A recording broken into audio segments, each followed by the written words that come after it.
एक छोटी सी कहानी। कहा जाता है कि एक बार एक छोटा सा राज्य था और उस छोटे से राज्य के अंदर बड़ा सुकून था। लेकिन एक बड़े से राज्य वाले राजा ने सोचा कि इस छोटे से राज्य को भी मैं अपने वश में कर लेता हूँ। तो अचानक उसने हमला कर दिया और वहाँ का राजा परेशान हो गया कि हमारी सेना तो बहुत छोटी सी है, ये तो बहुत बड़ा राजा है, बहुत बड़ा राज्य है, बहुत बड़ी सेना है। उसने अपने सेनापति को बुला करके कहा कि अब क्या करें हम। तो सेनापति ने तो पहले ही कह दिया कि उनकी सेना इतनी विशाल है, हमारी सेना तो दुगनी है ना, हमारी सेना से तो दुगनी है, तो हम इनके ऊपर जीत प्राप्त नहीं कर सकते। राजा जी, बेहतर है कि हम उनकी शरण में चले जाएं। राजा को मंजूर तो नहीं था। राजा दिन रात सोचने लगा और सोच में पड़ गया कि इसका हल क्या निकले। लेकिन अब सेनापति ने हार स्वीकार कर ली तो क्या किया जाए। राजा गहरी सोच में था। राजा अपने गुरु के पास गया बहुत सोचने के बाद और गुरु से हाथ जोड़कर विनती की कि ऐसी घड़ी में, ऐसी हालत में हम क्या करें गुरुजी। तो गुरु ने कहा कि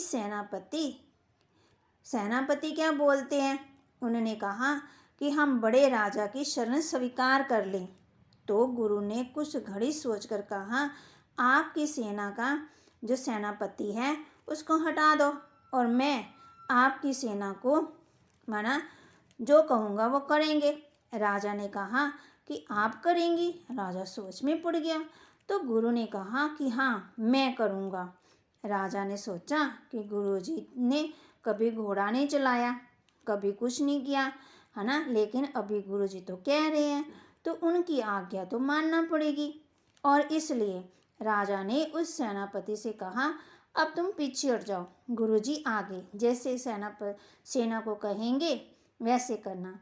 गुरुजी जैसे ही आगे बढ़े सेना के साथ, तो बीच में एक ऐसी पहाड़ी आई जिस पर एक मंदिर था। गुरुजी वहाँ रुके और सेना से कहा, मैं ईश्वर के दर्शन करके आता हूँ, उनका आशीर्वाद लेकर के आता हूँ कि हम सभी युद्ध में जा रहे हैं, आप थोड़ी देर रुको यहाँ पर। वो पहाड़ी पर चढ़कर ऊपर मंदिर में गए और कुछ समय के बाद नीचे आ गए।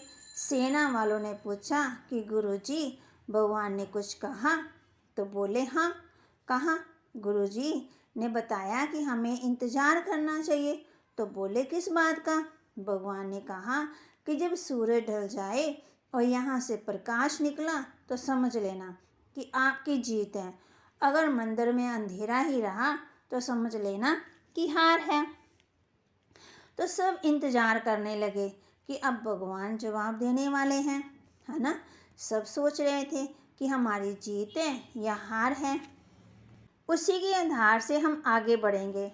जैसे ही अंधेरा हुआ तो मंदिर से प्रकाश निकलने लगा और सारी सेना में इतना उमंग भर गया, इतनी खुशी भर गई कि अरे, भगवान ने कह दिया है कि अब हम युद्ध जीतने वाले हैं। एक ऐसा जोश उनके अंदर आ गया और उन्होंने उस सेना के ऊपर ऐसा हमला किया जिससे उस सेना पर विजय हो गई कि भगवान हमारे साथ है, भगवान ने कह दिया है, हमारी जीत हो गई।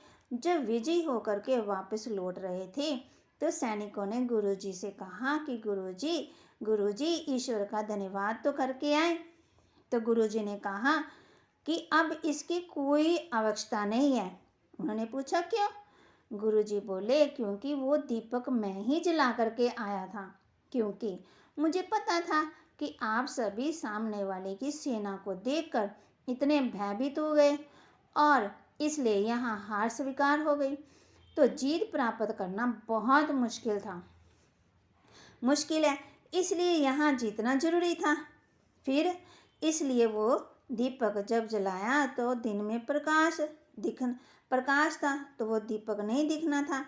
अंधेरा हुआ तो प्रकाश दिखने लगा और आप सबके मन में ये स्वीकार कर लिया कि जीतने का विचार जो मन में आ गया है, तो एक ऐसा जोश अंदर में आया मन में आया तो एक ऐसा जोश अंदर में आया तो उनकी दुगनी सेना के बावजूद भी हम जीत गए। तो मन से जीते जीत, मन से हारे हार।